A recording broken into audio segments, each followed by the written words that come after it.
Shabbat shalom, everybody. Shabbat shalom. Shabbat shalom.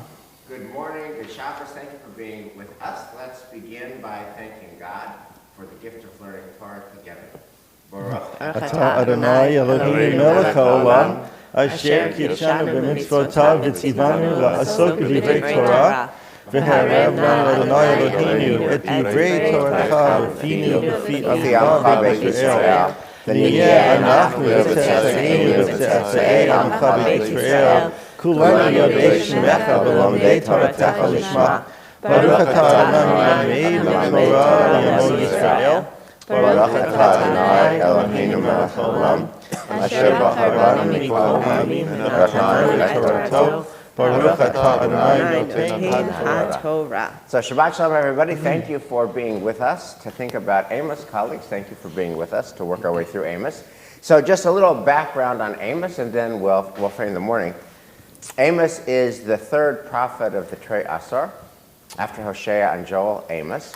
But if you read the scholarship, he's actually probably the first of them in terms of when he preached. He's the oldest of them. He preached earliest. He's the earliest prophet of biblical Israel.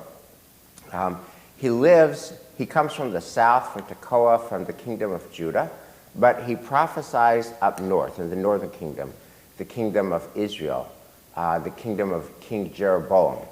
And here's the thing that you need to know about Amos, and it's in the materials I sent you from Heschel and from Michael Fishbane. He prophesies in the north when the north is enjoying what it thinks is a golden age. It's an age when the rich are getting richer, they're prosperous, they're affluent, they have ivory this and damask that and gold this and silver that. They've got more land, more money. It's the good times. It's a gilded age in the north.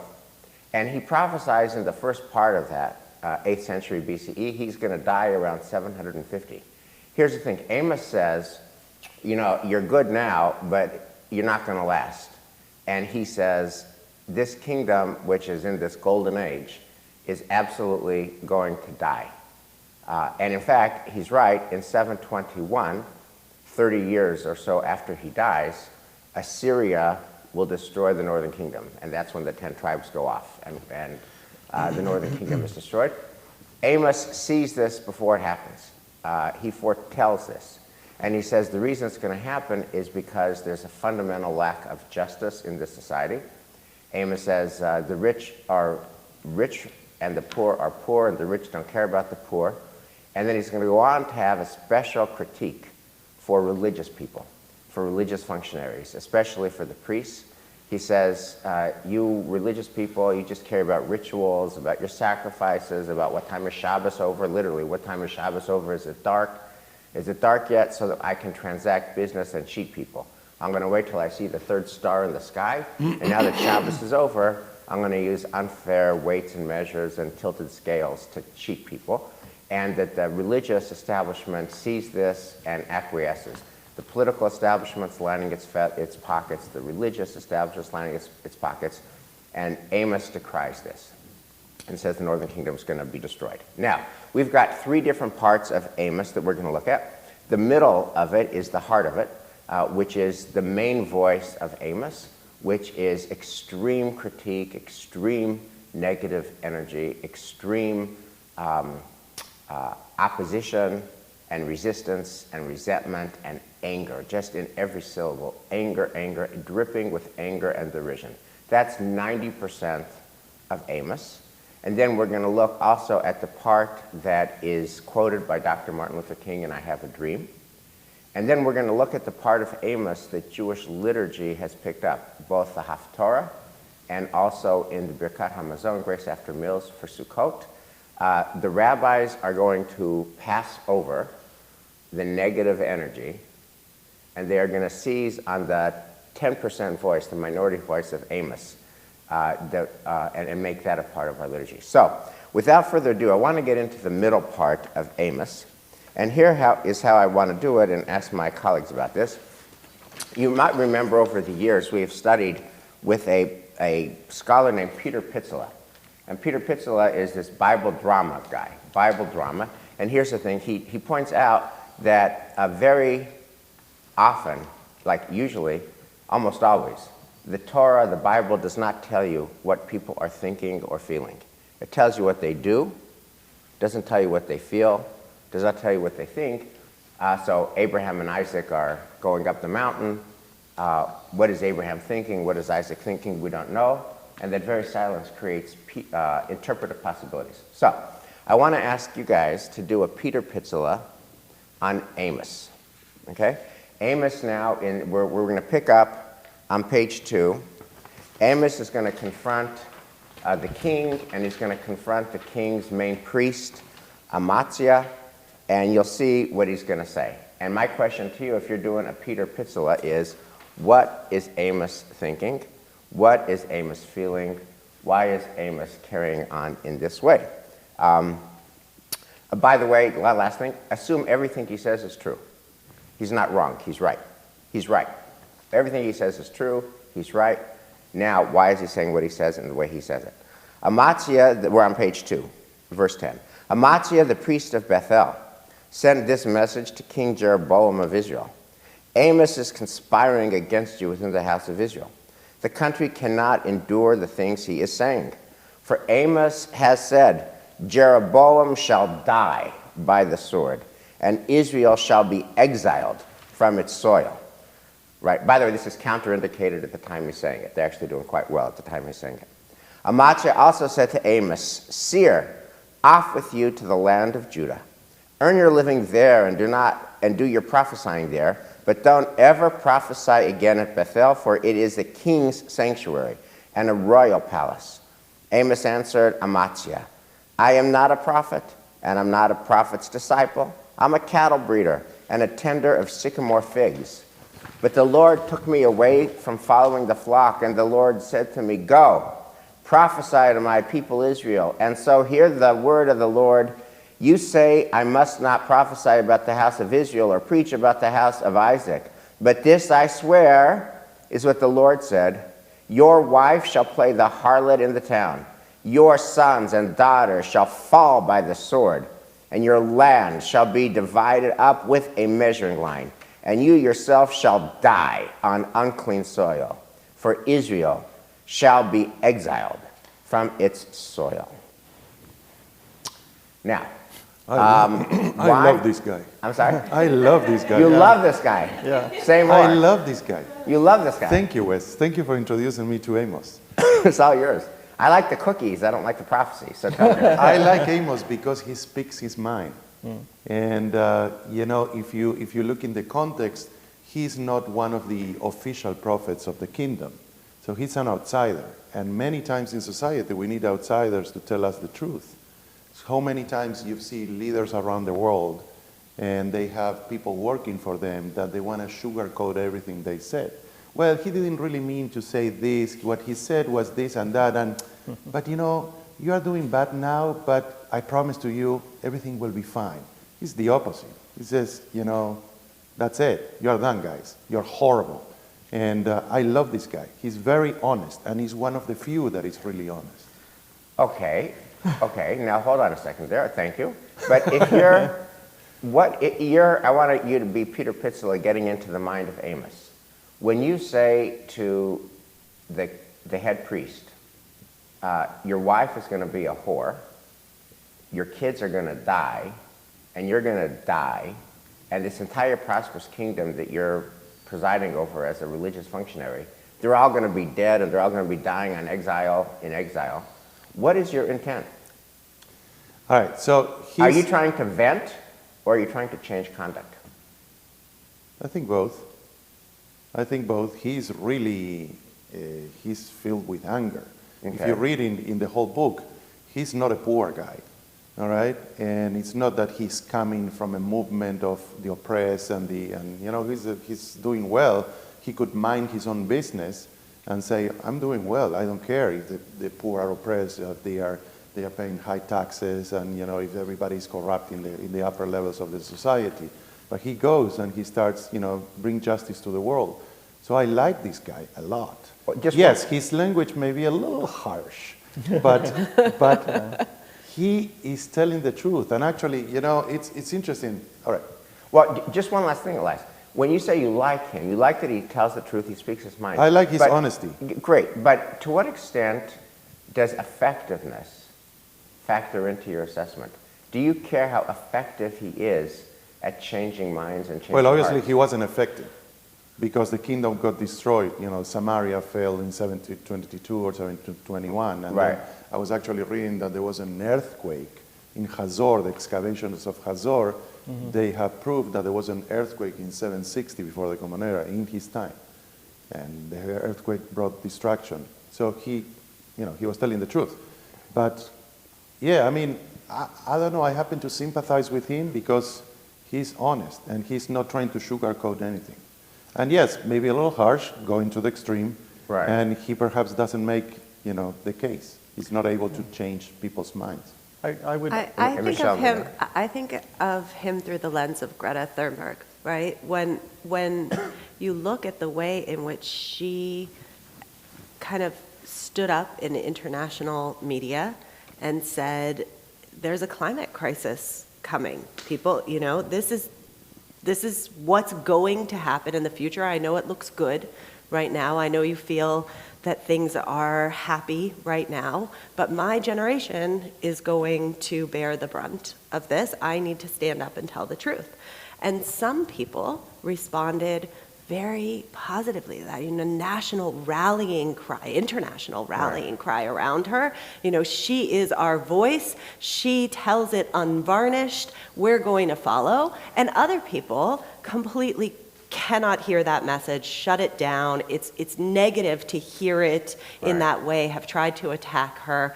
And I can imagine a similar response to Amos in his time. But now, Michelle, when Greta Thunberg gave her remarks, there was the hope that, right now, you older generation, you're messing it up for the younger generation. But her message was that if you change your ways, the younger generation could actually have an earth. Here's my question. She's not like warm and fuzzy. Oh, change your ways. I understand, for but us. that's what I'm saying. But she's pretty Yes, flat Amos, out. she's channeling Amos. Right, Yes, she but- channels Amos. here's my question. When you say, "Your sons and daughters shall fall by the sword, and you yourself shall die in unclean soil, Yeah. for Israel shall be exiled from its soil," you've now taken all the oxygen out of this. You've taken the oxygen of hope out of the system, and now you've painted me in a corner where the only thing I can do is reject your voice. But is it? So that's what I'm saying. Looking at this modern example, we do see that for some people, the only reaction is shut her down. I don't want to hear anything she says. It's all invalid. It's coming through a lens that's very negative. I don't want it. Some people do respond that way. But many people respond and say, "Oh my God, like there's something that I'm not doing well, and I wish I could be more like that. I wish I could see." And the point of a prophet who doesn't consider himself a prophet, right? See Jonah, is Right. the possibility that somebody might actually be able to evaluate their life and say, "Whoa, that honesty actually does make me want to evaluate who I am and Do you what I'm think he doing." would have been much more, effective if he wouldn't have been aggressive? To me, well, I want to hear Dan and Elisa. Amos, to me, is not a role model. He's a role model of what not to do. He's a role model of what not to be. By the way, we have an Amos in our time. Bernie Sanders is Amos. And you saw what happened to Bernie Sanders. He's angry, and people said, ugh. I mean, some people said yes. The younger people said yes. But he kept losing, and he keeps losing, and he lost, and he's out, because people don't want anger, even if the angry person is right. Right, so that's actually, can I just pause you there? Because that's such an interesting approach to it, even in the word and the usage of people, right? Because you're speaking with this monolithic people. You say, oh, the young people didn't. Well, the young people were a huge portion. I mean, they got him very, very far. So let's hear other voices. Yes, I don't agree with you. Okay. I don't agree Yeah. with you, but Okay. that's what we like each other. Yeah, that's what I said. By the way, though, just one last thing. All winning elections are always fueled by hope. Hope, not anger. Dan Nesson and then Elisa. Yeah, so I was going to say, I'm going both ways because I love what Elias says. I love the honesty. But I happen to really agree with you that when people come and scream in your face, the first reaction is, this guy's crazy. I don't want to listen to that. And oftentimes what you have is you react to the messenger and not necessarily the message. And also the way the message, this message of doom is really so severe. And so this is this thing with Azavia, the Amatia. Amatia, thank you, Amatia. This thing with Amatia, it's like it's personal. It's personal. So if he has an attack, if he wants to say society has to change, then that's one message. But to personally attack him and with those things, your wife is going to be this, your children are going to be this, you're going to die this horrible thing, you can't be a priest anymore, you're not going to be who you are. That personal attack is also not helpful. But I just thought the other thing I want to offer is I think that I don't remember reading any of the Nevi'im that said, oh yes, I'm in, at the beginning at least, he's people are called, God calls them somehow to be Nevi'im, but people don't, but there's no Navi that says, I'm all in from the beginning. So this is, part of the message too. I'm not a prophet, but I heard God's voice and this is what he said, and I can't imagine God say to the high priest, your wife's going to be this and your children are going to be that. Right. Yeah, so the personal attack. Yeah. So, Elisa, I want to hear, thank you, Dan. All prophets are reluctant prophets. Elisa, I want to hear your voice, but I want to just deepen the conversation. This is maybe the most famous piece of Amos, and I just need to spend a minute on it because it all turns on a Hebrew wordplay. The way that you say a fig in Hebrew is te'enah. And this is translated as kluv kayetz, a basket of figs. It would be te'enot, but it's not te'enot, it's kayetz. So I was reading some Israeli scholarship on this. So here's the deal. It's all a wordplay. Kluv kayetz is actually a basket of summer. Kayetz is summer. And figs are late fruit that is harvested during the summer. At late summer, think August, September, late summer. And kayetz is wordplayed against the word kates, which means end. So this is biblical Hebrew wordplay, kayetz, summer, kates, end. And so Amos takes a basket of figs, late summer fruit, and says, just like summer's going to end, there's going to be no more summer. Look at this late fig. So too, Israel's going to end. So this is what my Lord God showed me. There was a basket of figs. He said, what do you see, Amos? A basket of figs. I replied, and the Lord said to me, the hour of doom has come for my people Israel. I will not pardon them again, and the singing women of the palace shall howl on that day, declares my Lord God. So many corpses left lying everywhere. Hush. Elisa, please comment. What do you make of this? So I really appreciate the question to feel like if I'm Amos, how do I feel? Right.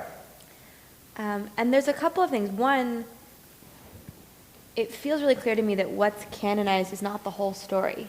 What we're missing is, it's like when you walk into a room and there are children that are squabbling and they're screeching at each other. What you've missed is all of the gradual escalation of one taking the toy and one being upset about the toy, and then gradually it gets ratcheted up until you walk in because there's this screech. And it feels like we're walking in to see Amos screaming, but we've missed all of his maybe totally reasonable approaches. Maybe he tried diplomacy, and maybe he tried organizing, and maybe he tried all of those things and nothing has worked. And I think the feeling that I have of him, if I'm Amos, I feel love. I feel deep love for my country. I feel deep love for these people. I feel deep love for the potential. And I feel betrayed by the way the leaders are squandering that. So, Elisa, thank you. So here's the question. How else could he have responded? Let's assume that all of his critiques are legit. Mm-hmm. They've got a 1% problem. They have an economic injustice problem. Let's assume that's true, okay? How, besides dumping all this stuff, all this pure negative energy, how else might he have responded?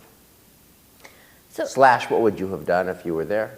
I could imagine being Amos. I really could imagine being Amos, and I'm not sure. Like, I do think that there is a role for well-placed anger, and I do believe that sometimes, like, raising your voice. Now, I would stop at the, like, calling names and threat, like that. That to me is over a line. But I think there's a place for anger, and there's a place for saying, you know, in emotionally focused therapy, when you're working with couples, there's a really interesting teaching that critique and needling and pestering comes out of love. That's actually a cry for someone to join you. And if you can look at it from that, you have the potential to grow. Now, that's advanced. Like, they're not probably doing EFT. No one's sitting down in a therapist's office to work on that. But I'm really feeling like he's at the end of his rope. He's tried all of his strategies. Nothing is working. And he knows, he has a sense of what's going to happen. And I don't think it's wrong for him to be like, this is wrong. Michelle, you are just so gifted. Thank you, Liz. You're so gifted at working with people. And she's not Amos. And you're not Amos. I mean, what else? I want to ask you the same question I asked Elisa. Let's say you're just deeply frustrated, you're feeling not heard, and you have legit critique. How would you work with instead of scream at? Right, so Amos's voice is not my voice, right? I prefer the Oreo when I am giving critique, and like to try to help people discover within themselves what is challenged in our world that they can help rather than accuse them. So this isn't my voice, but I do resonate with people who feel this voice and even feel some admiration for their ability in the way that Elias was speaking about, because the world needs all types of people. The world actually needs Amoses, because there's so many ways in which so many of us are so concerned about making sure that everybody feels okay that sometimes we miss that voice that's the hard no. Right. That's required in a situation in order to get change. Thank you. Okay, well, let me pivot to the first text that I gave you, which is, so basically that what we just read, nobody reads but Bible scholars. It doesn't live on, it's not quoted, there's no haftarah for it, no famous speakers cite it. If you're a Bible scholar looking to think about Amos, you read it, but otherwise it has no life. Okay, now let's look at a part of Amos that is quoted in probably the most famous and one of the most illustrious, the most important, and most impactful speeches ever given in the United States of America by Dr. Martin Luther King, I have a dream. Okay? He starts with critique. We're on page 1. I loathe thy spring your festivals. I'm not appeased by your solemn assemblies. If you offer me burnt offerings or your meal offerings, I will not accept them. I will pay no heed to your gift of fatlings. Spare me the sound of your hymns. Let me not hear the music of your lutes. I don't want your sacrifices. I don't want your davening. I don't want all your ritual. Okay? This is what Dr. King quotes. But let justice well up like water, righteousness like an unfailing stream. Okay? Now, Elias, how do you assess that voice, this verse that Dr. King plucks from the corpus of Amos, and what do you think about that? Just focus on verse 24, let justice well up like water, righteousness like an unfailing stream. How is that different from all the other stuff that we read of Amos so far? Well, perhaps Martin Luther King was trying to find a good quote, and that was the only one he found in Amos, you know. And but I mean, it's a beautiful phrase. It doesn't match much, you know, with the text of Amos. Except for it matches Martin Luther King. Remember that when Martin Luther King was preaching on that day, right, he talked for a really long time, and it was not grabbing the crowd, and it was a lot of critique. And which did not grab. Which didn't grab. So this is to your point. Yeah, critique didn't grab. And what grabbed? And what grabbed is when he pivoted I have a dream, what pivoted, but hope. Here's a question. And all the beautiful things that he talks about, black kids and white kids and all this other, right? Agreed. So I think you've got to give people hope. If you want to convince somebody, you give them hope, you give them faith, you give them possibility. But the fact is that MLK, and all of us may not be able to get there only through hope. You may actually need that preamble in order to set the stage for actually there's some reason that we've still got to work. There's a challenge that we all have that we have to encounter. Wes, can I Yes, ask? please. So I feel like there's also, if we take Amos at his word, he's not trying to make people do anything. He's angry and upset about his world. He has no investment in people. And I think if you read this in context, let justice well up like water, what he's saying is it's not going to be because anyone does anything. It's not going to be because you listen to me or because people change their ways. There's going to be a natural flow that's going to upset the way things are, and it's going to settle things to make them right. And I don't think he's trying to make the change. Okay, so Micha Goodman, in one of the first lectures I heard from him years ago, he said the following. He said, the job of a prophet in the Bible is not to predict the future. The job of a prophet in the Bible is to change the future. The job of prophets is to change the future. He goes on to say that all the prophets fail at that, by the way, but their mission, their purpose is to change the future. And so to me, when he articulates this single line, this, in all the negative energy, I don't like your assemblies, I don't like your fasts, I don't like your songs, I don't like your lutes, spare me this, spare me that. But then he gets, so what is it that you do want, Amos? Justice and righteousness. And at least he paints a picture of something that we can aspire to, and that is what Dr. King seized on. And to Michelle's point, and then Dan, you're next, his speech kind of clunked along when in the negative energy mode. And then when he quotes Amos and he goes positive with his dream, that changed the nation. Hope changed the nation. Dreams changed the nation. I have a negative energy critique. Nobody quotes that part of his speech. I have a negative energy critique. Nobody quotes that. I have a dream. People need a dream. Dan Nessen. Right. So actually, I found this great quote from Shalom Spiegel, who says the following. He says, this is what he says about Amos, and it goes right to exactly what's happening in this part of the text. Amos makes justice the supreme command, overriding every other consideration or obligation, however important it is to the life of the community. Justice becomes the categorical imperative, transcending all the other requirements of law. Justice is the soil in which all of the virtues can prosper. It's a case in which right was proved more important than right, R-I-T-E. Right. So this is it. So basically, he's summing up Amos's message that justice is, without justice being done. Yes, sir. No, I want Wes to look at me that I'm raising my hand, I get it. not interrupting people. Yes. So if justice isn't being done, then everything else, it doesn't really matter what you do. So Dan, let me ask this question, and ask you and everybody, and I see your hand, and you're up next. Justice is so important. And the question is, how do you inspire people and motivate people to make a more just society? Right. Think Micha Goodman, not no justice or total justice, but more just. How do you motivate people to make a more just society? And I want to ask you, you guys have been rabbis and cantors and Clay Kodesh for a while now. What's a move, what's a mode that you can embody and that you can teach that inspires people to be a little bit more just? And what has worked in that regard? I sign on. I say amen to what you said, quoting Shalom Spiegel. Justice. I mean, we're way back with Abraham. La'atzot tzedakah u'mishpat. Our mission is to do justice and righteousness. That's what Abraham says to God in Sodom and Gomorrah.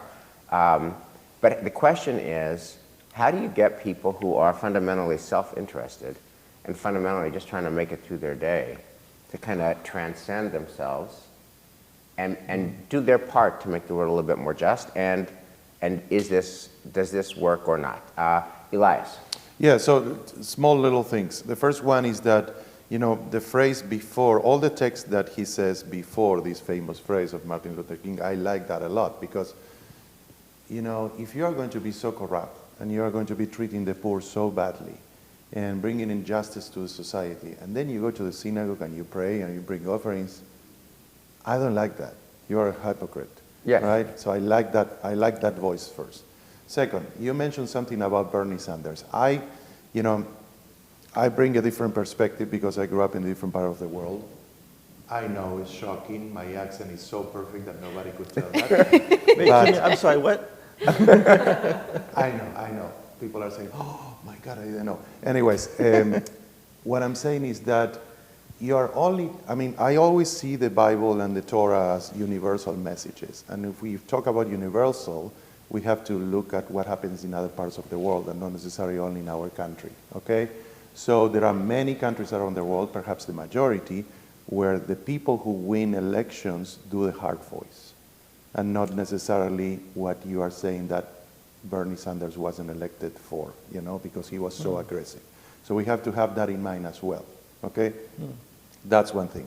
The other thing is what I mentioned. And the third is, you said how we change, people's minds. I like Amos. I like him a lot.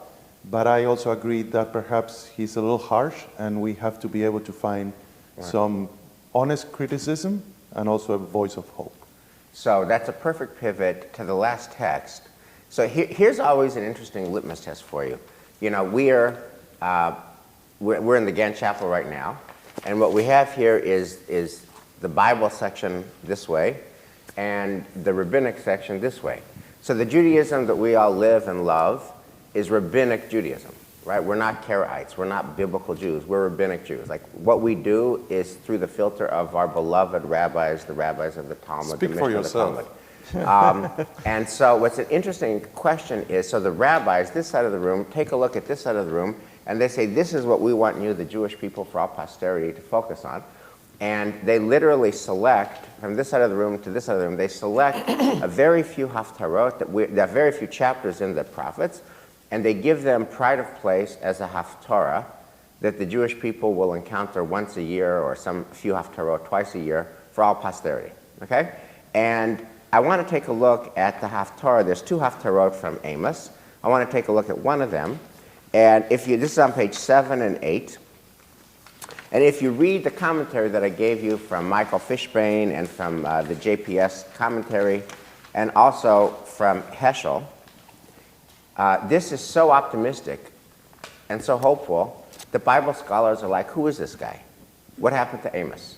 This doesn't sound like Amos, right? So the rabbis picked a haftarah from Amos. The Bible scholars are saying, that does not sound like Amos. Where is this hopefulness coming from? This is like a minority voice. Maybe this isn't even Amos that they quoted for Amos. But here he goes. In that day, I will set up the fallen booth of David. Akim et Sukkot David Hanofelet. By the way, Jewish trivial pursuit. When do we say it? During Birkat Hamazon, on Sukkot. Okay, so it lives on this liturgy. I will mend its breaches and set up ruins anew. I will build it firm as in days of old, so that they shall possess the rest of Edom and all the nations once attached to my name, declares the Lord, who will bring this to pass. A time is coming, declares the Lord, when the plowman shall meet the reaper and the treader of grapes, him who holds the bag of seed, when the mountains shall drip wine and all the hills shall wave with grain. I will restore my people Israel. They shall rebuild ruined cities and inhabit them. They shall plant vineyards and drink their wine. They shall till gardens and eat their fruits. And I will plant them upon their soil, never more to be uprooted from the soil I have given them, said the Lord your God. That is what the rabbis pick as the haftarah, and it's so optimistic that the Bible scholars, and you have it in your sheet, say, wow, is that really even Amos? So I want to come to you, my friend Elias Rosenberg. You like his clear, angry voice. What do you think about this hopeful voice that the rabbi sees as the haftarah? Well, Alisa can talk about that. I'll start, but then you're going to... Okay. Alisa. So I feel like what is canonized feels really important to me here, because I feel like just as the rabbis choose this for the haftarah, our ancestors chose the angry voice to include in the text. And I feel like it's beautiful. It's really sweet, and it's really... like, it makes my heart happy, and I just feel like everything is going to be right with the world, but it doesn't actually have any of the critique or ingredients or teachings that are going to help me to do better in my life. So it's a very interesting paradox. Like, beautiful that the mountains are going to flow with wine and the gardens are going to be full of nutrients, and I'm going to be able to be happy and settled, but what gets us there? And so that's, I think, it's just a really interesting place. So, Elisa, I mean, the angry voice, you're going to die and your kids are going to die and this is a bag of figs because the country is going to die, etc. Can you do anything with that? Does that inspire you or motivate you in any way? That doesn't, but within his angry voice contains the really thoughtful and important critique against conspicuous consumption, against injustice. And it's, I think, for me, the angry voice, it amplifies how he's feeling. And I get that. It's not a place I want to hang out a lot. Right. But I when you're asking, like, what helps us to change, this doesn't help me to change. This is beautiful, and it helps me to feel good, and it helps me to feel peaceful, and helps me to feel happy. But it doesn't give me the recipe for positive change. Right. So basically, thank you, Alisa. So good. I was right to give you the word first. Yeah. So you said, the other words are not inspiring, the criticism, but this is not inspiring either. That doesn't inspire you? No, it's beautiful. It's nice. I mean, we can make a song of this. Let's happy clappy and stuff. But it's not really. It's not really substance of. It's like, how do you get here? So can I just challenge that for a second? I want to hear you and Michelle and Dan. I mean, let's just ground ourselves now on May 2nd, week whatever of COVID-19 lockdown. Okay? Let's just talk about the place of pessimism and optimism and despair and hope. And I just want to ask you, is there not a place for hope? Is hope not just inherently important? Especially when you feel hopeless and despairing. I mean, I want a prophet of hope. You say it doesn't motivate you, it doesn't inspire you, what can you do with it? It's happy clappy. And I say, bring on happy clappy. I'll take whatever happy clappy you don't want or doesn't inspire you, bring it, give it to me. I want hope. Isn't there a place for hope? So, can I take that? Please. So, because people are not monolithic, not only across our entire population, but even within ourselves. We're deep and complex, and we have different needs at different times and different days in different ways, even sometimes in the same moment. There's a saying that the job of a clergy person should be to comfort the afflicted and afflict the comfortable. Yeah. And that is actually the role of a prophet, right? The prophet can't speak with one voice because the prophet's not speaking to one person in one place. The prophet is trying, although Amos says he's not trying, but the prophet's role, if you take what Mika Goodman said seriously, is to actually move people. And sometimes I need to be comforted, and please give me these beautiful words from my Haftorah, because that's what I need today in this moment. And sometimes somebody needs to call me on it and tell me, you're not there yet. It's not okay, and the world's not right. And I need to become more resonant we need to the that two voices. fact. Yes, okay, but I agree with that, but... That's why no prophet is only one. Right. None of the prophets Right. have either of those voices alone. I want to just quote Les Wexner, a speech that I heard him give, and I'm going to use his actual language, even though it's not exactly appropriate for a chapel on a Shabbos morning, but I think it's very helpful, and it is apropos here. Les Wexner said, and I will always remember this, he said, if I'm having a disagreement with you, and I say, Elias, you're a bastard, all you're going to say is, no, I'm not a bastard, you're a bastard, right? And the conversation ends with, I think you're a bastard, you think I'm a bastard, and Wexner says, now the conversation's over. Nothing's been accomplished, right? Nothing's been accomplished. I vented, you vented, and now the world is unredeemed, and our relationship is unrepaired or unrestored, okay? So I'm all down for, a helpful critique and not just only a warm bath. But it's how you do that helpful critique, and you don't want to have a you're a bastard, no, you're a bastard conversation. And it feels to me like when too much of Amos is in that category, where, whoa, I can't handle that. So here's what I want to end with, which is, what is the resonance of Amos to you in week 8 of COVID lockdown, given the multiplicity of voices and the multitudes we all contain within us, and the multiplicity of voices that our people contain within them here? What is the message of Amos for you today? Dan? So I'll do something I usually don't do, which is to get political. And I'm thinking about, so in this time when our country and our leadership should be moving in a direction of thinking about justice, thinking about the poor, the disenfranchised, the people that need most, we are moving in the opposite direction. I mean, not everybody, not every place, but as a general overview, some of the things I read are just horribly upsetting. So, to me, this is the I would love to hear, aside from Bernie Sanders, I'd like to hear other people have that aggressive voice, the aggressive, angry voice. For justice. For justice, exactly right. Because this is the time when I think the Spiegel quote really has to exist, and that's So this is, to me, this is a good takeaway. It's a perfect haftarah. Thank you For this. So. Elisa, what's your Amos takeaway for today? So it feels like Amos has a cautionary tale of also results even in his own words. He starts with real anger about economic injustice and social injustice, and he ends with if we're going to read this haftarah as like what we take from him, it's this very happy, clappy view of the world that has nothing to do with justice and nothing to do with resolving economic disparity. And I'm really afraid that we're going to emerge from this pandemic and leave behind all of the awareness about the racial disparities when it comes to what happens when someone with brown skin goes to get medical treatment versus someone with white skin, when someone with brown skin calls a doctor versus somebody with white skin. I'm afraid that we're going to lose track of our sensitivity and awareness of the real poverty that's in our midst and the real ways in which the gig economy has disenfranchised people, not just from affluence, but also from potential in their lives. And I'm really worried that we're going to leave this and we're going to write a happy, clappy narrative about our world, that the mountains are dripping with wine and everything's good, and forget about that real critique and just hold that haftarah up. Yeah, Really powerful. Thank you.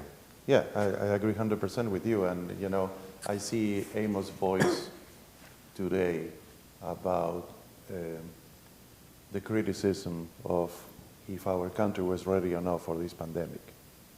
And that there are so many people saying that we reacted late, that we could have been doing many more things way in advance. Things would have been different. And also their message of hope, that we need a little tiny, the problem is huge, like Amos. All the 8 chapters are terrible except for one little thing. That little thing is the hope that will get us through. Michelle. I'm going to say amen to what they've said. Almost feels like a primal scream. And in this time, it feels like that's part of what we need in order to be able to confront our moment.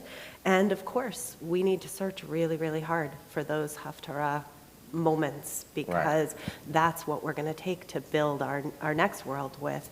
And if we don't want to forget the primal scream, and if we don't want to still be screaming the primal scream, back to Dan's point from last week, we keep doing this again and again and again, then we got to read these really carefully and find those Amos hope points as well. So colleagues, thank you. I just say amen to everything that everybody said. And here's my last message to you back home.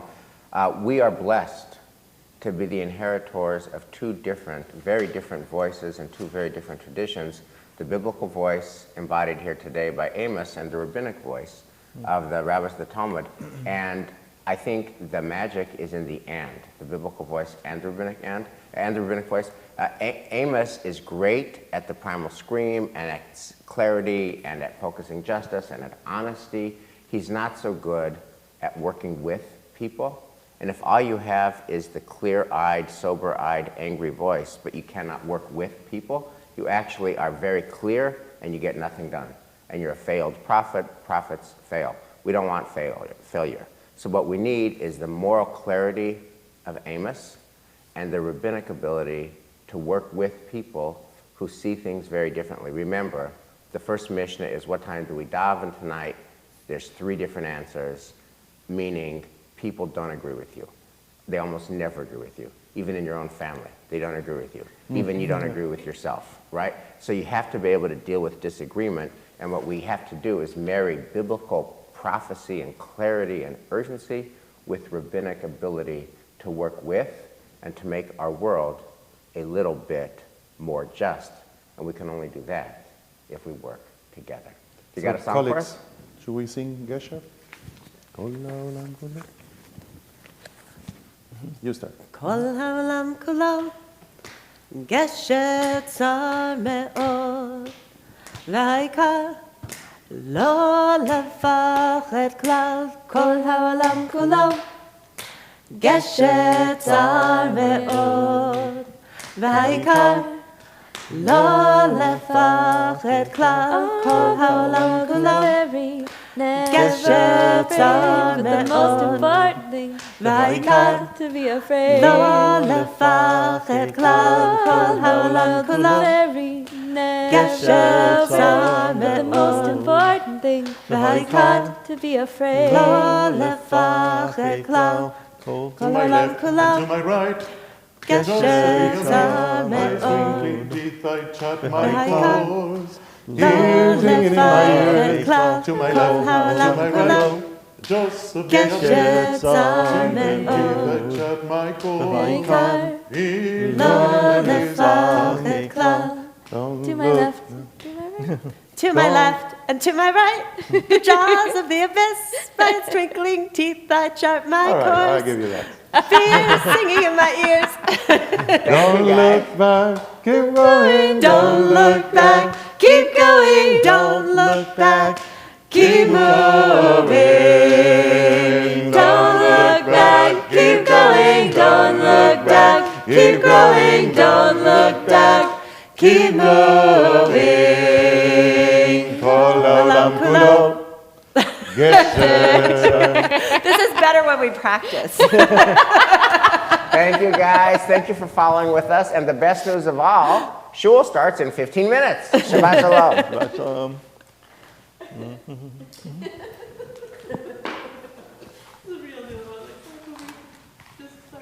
We got a prophetic voice calling us.